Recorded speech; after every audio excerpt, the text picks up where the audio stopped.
आपका स्वागत है। ज्योग्राफी का अभी एक भी लेसन नहीं हुआ है। ज्योग्राफी का पहला लेसन है हमारा रिसोर्सेस।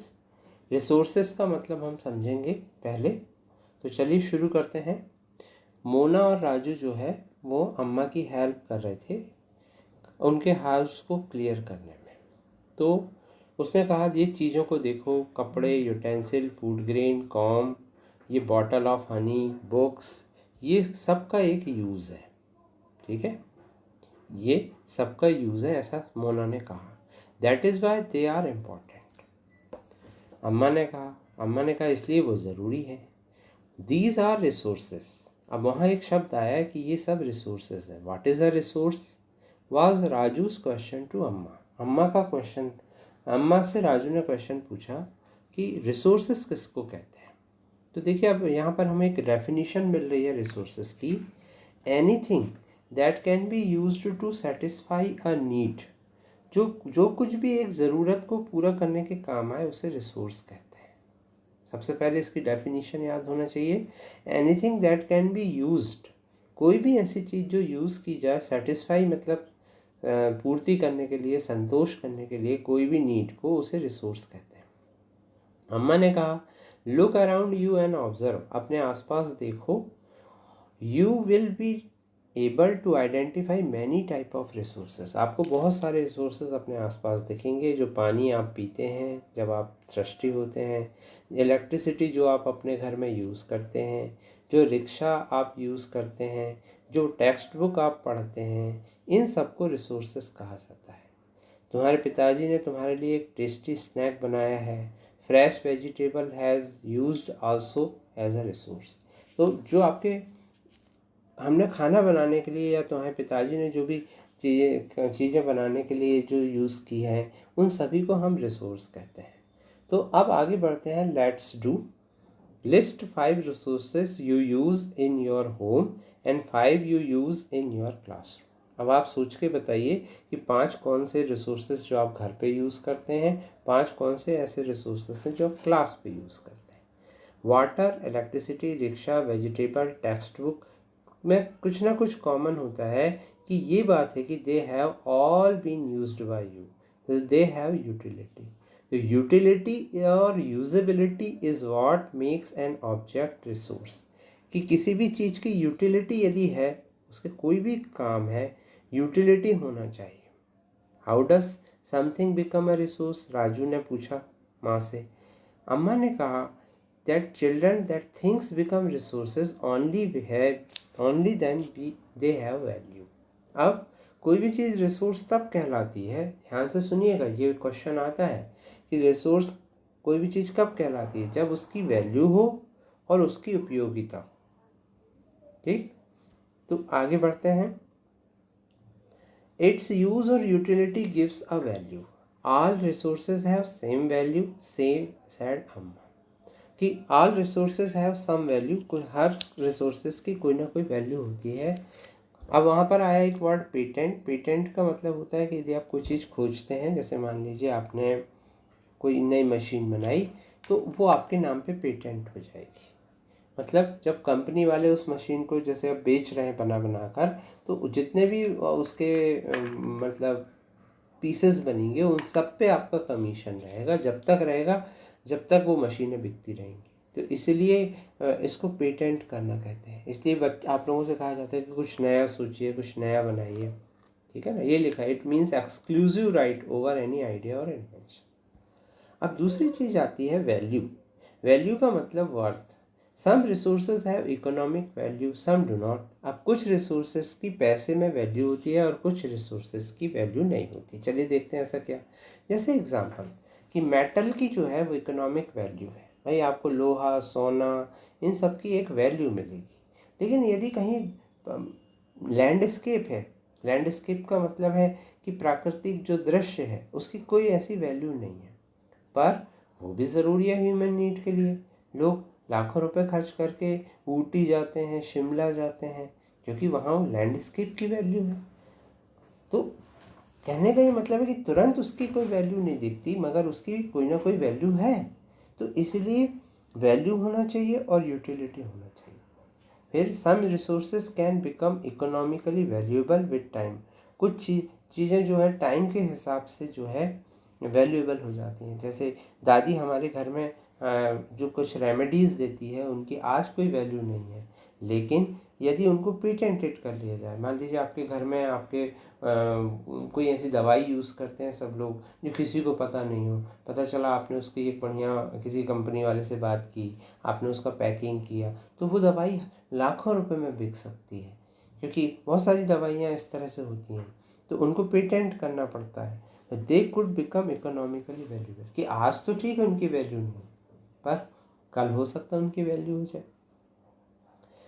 ग्लॉसरी, ग्लॉसरी का मतलब होता है जो नए शब्द आते हैं उनको ग्लॉसरी कहते हैं। जैसे technology, it is the application of latest knowledge and skill in doing and making things. तो ये ग्लॉसरी या कीवर्ड इनको कहते हैं, इनको भी आपको लिखना चाहिए सबसे पहले। फिर टाइम एंड टेक्नोलॉजी दो इम्पॉर्टेंट फैक्टर हैं जो सब्सटेंसेस को रिसोर्स में बदलते हैं। मतलब टाइम के कारण और टेक्नोलॉजी के कारण कोई चीज़ रिसोर्स में बदलती है। Both are related to need of people, people themselves are most important resource, और पीपल ही अपने आप में जो है बहुत अच्छे रिसोर्स हैं। अब पीपल कैसे रिसोर्स हैं? इट इज़ देयर आइडियाज़, क्योंकि लोगों के आइडियाज़, नॉलेज, इन्वेंशन, डिस्कवरी, जिसके कारण बहुत सारे रिसोर्सेज बनते हैं। जैसे आपके पेरेंट आपको क्यों पढ़ा रहे हैं? क्योंकि आप अभी पहले जब आप शुरू में आते थे तो आपको अनार का भी लिखते नहीं आता था, ABCD भी नहीं आती थी, लेकिन धीरे धीरे आप नॉलेज गेन कर रहे हो। आगे चल के क्या होगा, आप में से ही कुछ बड़े बड़े डॉक्टर बनोगे, बड़े इंजीनियर बनोगे, तो आपकी वैल्यू बढ़ जाएगी। तो देखिए, टाइम और टेक्नोलॉजी, इसके कारण चीज़ों की चीज़ रिसोर्स बन रहा है। ईच डिस्कवरी और इन्वेंशन कई चीज़ों को लेके चलती हैं। डिस्कवरी जैसे फायर की हुई तो उसके कारण कुकिंग आई, दूसरी प्रोसेस आई, व्हील का इन्वेंशन हुआ तो उससे नई नई चीज़ों का आविष्कार हुआ।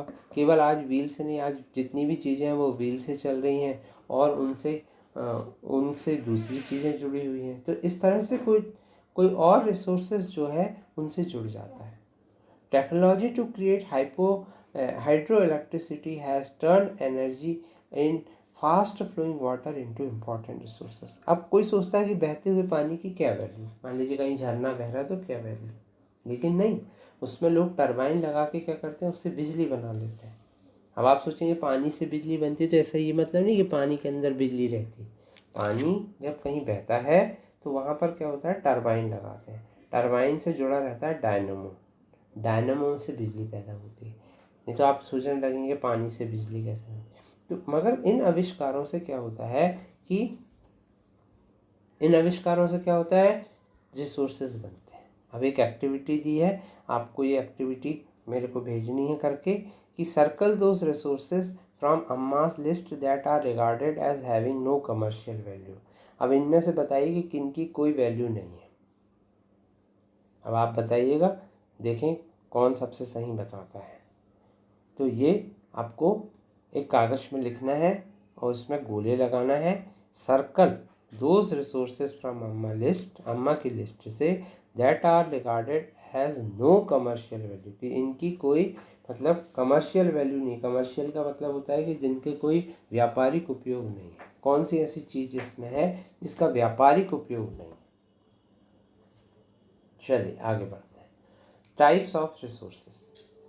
रिसोर्सेज को दो तरह से बांटा गया है, एक ह्यूमन मेड और नेचुरल। नेचुरल रिसोर्सेज का मतलब क्या होता है? तो रिसोर्सेज समझ में आ गए। रिसोर्सेज किनको कहते हैं? जिनकी यूटिलिटी और वैल्यू होती है उनको रिसोर्सेज कहते हैं। अब हम बढ़ रहे हैं कि नेचुरल रिसोर्सेज होते हैं जो प्रकृति हमको देती है। Resources that are drawn from nature और यूज्ड विदाउट मच मॉडिफिकेशन, जिनको बगैर कोई मॉडिफिकेशन के बहुत अधिक यूज़ किया जाता है, उन्हें नेचुरल रिसोर्सेज कहते हैं। जो हवा हम सांस लेते हैं, जो पानी नदियों में और लेक में होता है, जो सॉइल माने मिट्टी, मिनरल जो है, ये सब कॉमन नेचुरल रिसोर्सेज हैं। तो आपसे यदि पूछा जाए कि नेचुरल रिसोर्सेज की डेफिनेशन बताइए, तो आप यही लिखेंगे, many of these resources free gift of nature. इनमें से क्या बहुत सारे फ्री गिफ्ट हैं नेचर के, और इनमें से ये सभी जो है फ्री गिफ्ट हैं और इनको डायरेक्टली यूज़ कर सकते हैं। फिर कुछ केस में टूल और टेक्नोलॉजी की भी ज़रूरत होती है नेचुरल रिसोर्स को यूज़ करने के लिए। नेचुरल रिसोर्स को ब्रॉडली कैटेगराइज अब नेचुरल रिसोर्सेज को भी दो भागों में बांटा गया है, रिन्यूएबल और नॉन रिन्यूएबल रिसोर्सेज। रिन्यूएबल का मतलब होता है जिनको फिर से रिन्यू किया जा सकता है, जैसे renewable resources are those which can renewed और replenish quickly. Some of these are unlimited. उनमें से कुछ तो ऐसे हैं कि जो हमेशा मिलते रहेंगे, जो कभी खत्म नहीं होंगे, जैसे सोलार और विंड एनर्जी। जो सूर्य की किरणें हैं वो हमेशा मिलती रहेंगी। अब उनके क्या यूज़ है सूर्य की किरणों का? तो ठीक है, पौधे खाना बनाते हैं, हमको एनर्जी मिलती है। इसके अलावा इनसे बिजली भी बनाई जा सकती है, ठीक है ना। तो सोलर एनर्जी और विंड एनर्जी ये कैसे रिसोर्स हैं? रिन्यूएबल। पर अगर कुछ ऐसे नेचुरल रिसोर्सेज हैं, जैसे धरती में कोयला मिलता है, पेट्रोल मिलता है, तो ये जो होंगे समय के साथ खत्म हो जाएंगे, इसलिए उनको नॉन रिन्यूएबल रिसोर्सेज कहते हैं। तो यदि आपसे पूछा जाए कि रिन्यूएबल रिसोर्सेज बताइए, तो ये आप ऊपर की लाइन लिखेंगे। Renewable resources are those which get renewed और replenish quickly. Example water, soil, forest लिखा हुआ है, ये सब रिन्यूएबल रिसोर्सेज है। परंतु वाटर जो होगा ये अब दिखने में अनलिमिटेड है, मगर तो आपने देखा होगा कि ये नेचुरल आजकल क्या हो रहा है, शॉर्टेज हो जाता है इस नेचुरल वाटर रिसोर्सेज का।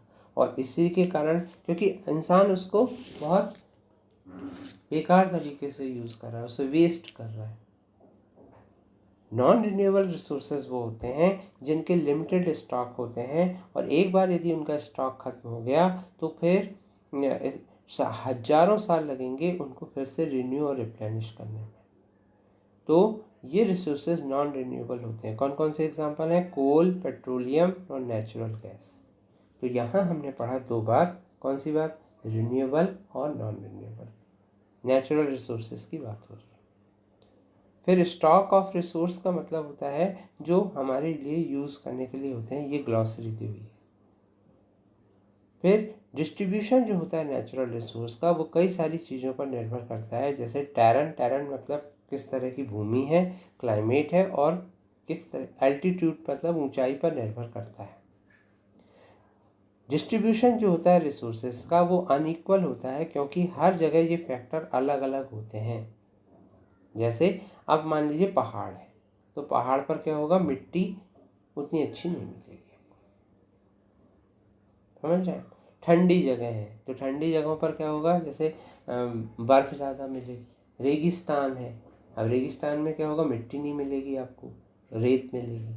तो कहने का मतलब है कि अब ये क्वेश्चन आता है कि क्यों अनइक्वल है रिसोर्स का डिस्ट्रीब्यूशन धरती पर? तो क्योंकि वो डिपेंड करता है टेरन, क्लाइमेट और एल्टीट्यूड पर। तो क्लियर हो गया। ये नेचुरल रिसोर्स के बारे में हमने पढ़ा। क्या क्या पढ़ा? नेचुरल रिसोर्स वो होते हैं जो नेचर देती है। कितने प्रकार के उनको बताया गया है? रिन्यूएबल और नॉन रिन्यूएबल। जो ये माना जाएगा कि बहुत समय तक चलेंगे, कभी खत्म नहीं होंगे, वो रिन्यूएबल है, वो बार बार रिन्यू हो जाते हैं। जैसे बारिश का पानी, हर साल बारिश हो जाती है तो फिर पानी भर जाता है, फिर हम उसे यूज़ कर लेते हैं, ये रिन्यूएबल। हवा वो हमेशा रिन्यूएबल है, हमेशा आते रहती है। लेकिन नॉन रिन्यूएबल मतलब जो खत्म हो जाएंगे। कौन कौन से नॉन रिन्यूएबल है? कोल, पेट्रोलियम, ये नॉन रिन्यूएबल। ठीक, अब हम आगे बढ़ रहे हैं, अगले तरफ बढ़ रहे हैं, ह्यूमन मेड रिसोर्सेज। कभी कभी नेचुरल सब्सटेंसेस रिसोर्स बन जाते हैं जब उनको ओरिजिनल फॉर्म चेंज कर दिया जाता है। अब ह्यूमन कैसे नेचुरल रिसोर्सेज को यूज़ करता है? जैसे आयरन ओर का मतलब होता है कि जैसे अपन जाएंगे वहाँ खोदेंगे, जैसे नहीं धरती से लोहे की राड निकल जाएगी, हम लोहे की राड नहीं निकलेगी, लोहे का ओर निकलेगा। ओर का मतलब होता है पत्थर होती हैं, चट्टानें होती हैं, फिर उनको क्या होता है, क्रश किया जाता है, फिर उनको जो है गर्म किया जाता है, बहुत गर्म किया जाता है कि चट्टानें इतनी गर्म किया जाता है कि उसमें से जो लोहा होता है वो पिघल कर निकल जाता है और जो कचरा होता है वो रह जाता है। तो इस तरह से ह्यूमन क्या करता है, उनको यूज़ करता है। जैसे पेट्रोल है, अब ऐसा नहीं कि आप धरती के अंदर जाओगे तो 2 किलो पेट्रोल निकल गया, क्रूड ऑयल निकलता है, फिर उसको क्या होता है, काला रहता है एकदम, फिर उसको क्या होता है प्रोसेस करके जब अलग अलग करते हैं तो उसमें से और डीजल भी निकलता है, पेट्रोल भी निकलता है। तो ये ह्यूमन मेड रिसोर्स की बात हो रही है। तो ये लिखा हुआ देखिए, iron ore was not a resource until people learn to extract iron from it. कि आयरन ओर को पहले लोग ऐसे ही चट्टान समझते थे कि अरे ये तो लोग ऐसे ही चट्टान है, लेकिन धीरे धीरे जब लोगों ने देखा कि अरे इससे तो बहुत सारी चीज़ें बनाई जा सकती हैं, तो फिर क्या हुआ, उसको वो रिसोर्स बन गया। People use natural resources to make building, bridge, road, machinery, vehicle, जिनको ह्यूमन मेड रिसोर्स कहते हैं। टेक्नोलॉजी भी जो है वो ह्यूमन मेड रिसोर्स। तो अभी पहले हम नेचुरल रिसोर्स के एग्जाम्पल पढ़ रहे थे, अब हम किन का एग्जाम्पल पढ़ रहे हैं, ह्यूमन मेड रिसोर्सेज का। कौन कौन से human made resources, building, bridge, road, machinery, ये सब ह्यूमन मेड रिसोर्सेज। क्लियर। अब ह्यूमन रिसोर्सेज, ह्यूमन मेड अलग होते हैं, ह्यूमन रिसोर्सेज जैसे आप लोग सब human resources. People can make the best use of nature to create more resources when they have knowledge, skill and technology to do so. अब आप तभी रिसोर्स बन सकते हैं जब आपके पास नॉलेज होगा, स्किल होगा और टेक्नोलॉजी होगी। That is why human being are a special resource. People are human resources. Education और हेल्थ जो है पीपल को वैल्यूएबल रिसोर्स बनाती है। Improving the quality of people's skill so that they are able to create more resources is known as human resource development. और इसी को human resource development कहलाते हैं। तो यदि आपसे पूछा जाए कि ह्यूमन रिसोर्स की डेफिनेशन लिखिए तो यहाँ से लिखेंगे हम। ठीक। फिर है रीड एंड पॉन्डर। पॉन्डर का मतलब होता है विचार करना। ये लोग कुछ पढ़ रहे हैं, देखिए कि crops ruin due to drought. Drought के कारण, ड्रॉट माने होता है सूखा। ये लेडी पढ़ रही है, can I find a solution. अब ये सोच रही है, ये साइंटिस्ट है कि क्या मैं इसका कुछ सॉल्यूशन यूज़ कर सकती हूँ, क्या मैं इसका कोई सॉल्यूशन निकाल सकती हूँ, ऐसा वो सोच रही है। ठीक है ना। तो लोग क्या होता है, अब जैसे ये लोग रिसर्च करके फिर जाके किसानों को बताते हैं कि देखो यदि आप ऐसा ऐसा करोगे तो आपका कम नुकसान होगा। ठीक है ना। तो human are interdependent on each other. Farmer provide food grain to everyone. Scientist suggest various method to combat problem. अब हम लोग सब एक दूसरे पर डिपेंड करते हैं। साइंटिस्ट लोग हम पे मतलब जैसे फार्मर लोग जो है वो साइंटिस्ट पे डिपेंड करते हैं, साइंटिस्ट लोग जो है वो फार्मर पे डिपेंड करते हैं, क्योंकि फार्मर फूड देता है तो साइंटिस्ट टेक्नोलॉजी देता है। Do you know human resources refer to number, quantity and ability. Human resource का जो मतलब है वो क्वांटिटी और एबिलिटी पर, मेंटल और फिजिकल एबिलिटी पर निर्भर करता है। मतलब आपके अंदर क्या फिजिकल और मेंटल एबिलिटी। मान लीजिए आप में से कोई बहुत तेज दौड़ सकता है तो ये उसकी क्या हो गई, फिजिकल एबिलिटी हो गई। वो ओलंपिक में जाएगा, वो गोल्ड मेडल लाएगा। तो इस तरह से आपके, और यदि मान लीजिए 10 लोग बहुत अच्छे हैं अलग अलग स्पोर्ट्स में या एक ही स्पोर्ट्स में, तो फिर वो लोग बहुत ज़्यादा कंपटीशन करेंगे दूसरी जगह, और पता चला ओलंपिक के तीनों मेडल, गोल्ड, सिल्वर, ब्रॉन्ज, सब हमारे देश ले आएगा। तो दोनों चीज़ों पर निर्भर करता है, क्वांटिटी और मेंटल और फिजिकल एबिलिटी पर निर्भर करता है।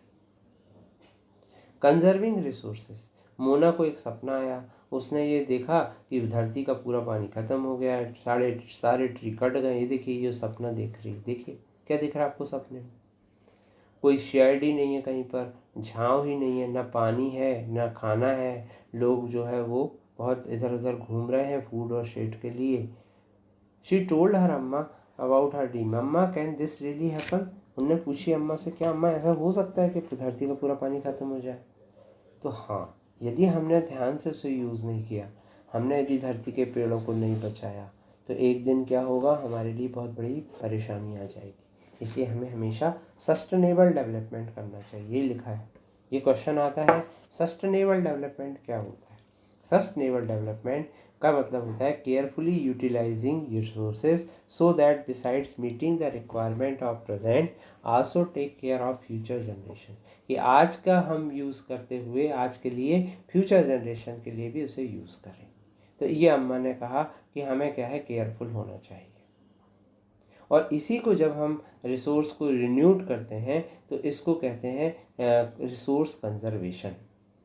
तो यदि आपसे पूछा जाए कि सस्टेनेबल डेवलपमेंट के बारे में लिखिए, तो आपको सस्टेनेबल डेवलपमेंट का मतलब है balancing the need to use resources and conserve them for future is called sustainable development.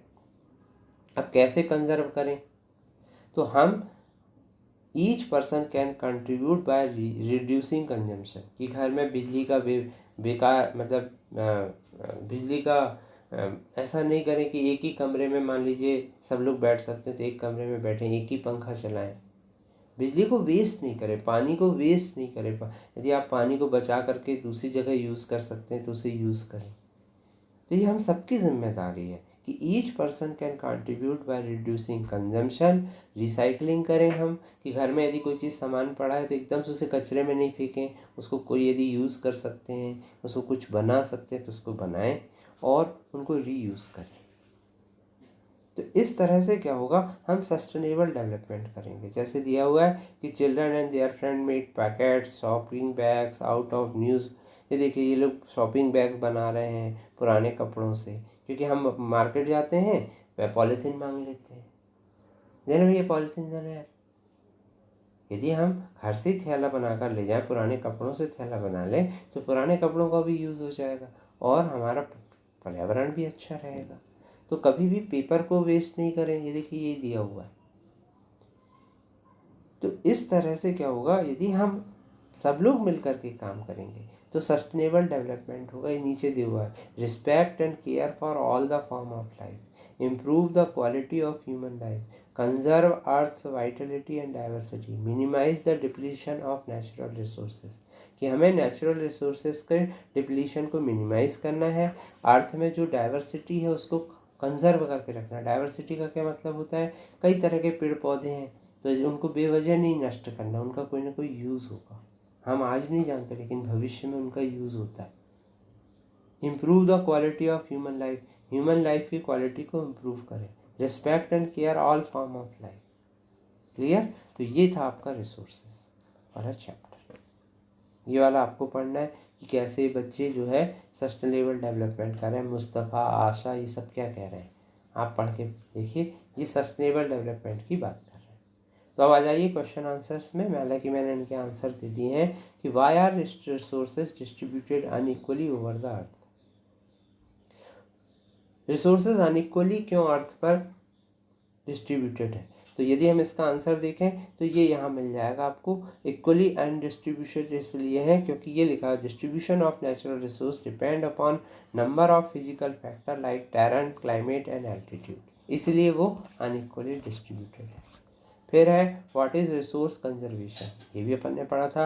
Resource को बचाना रिसोर्स कंजर्वेशन कहलाता है। क्यों ह्यूमन रिसोर्स इंपॉर्टेंट है? क्योंकि ह्यूमन के पास टेक्नोलॉजी स्किल रहेगा तो वो बहुत और नई नई खोज करेगा। अगला क्वेश्चन, सस्टेनेबल डेवलपमेंट क्या है?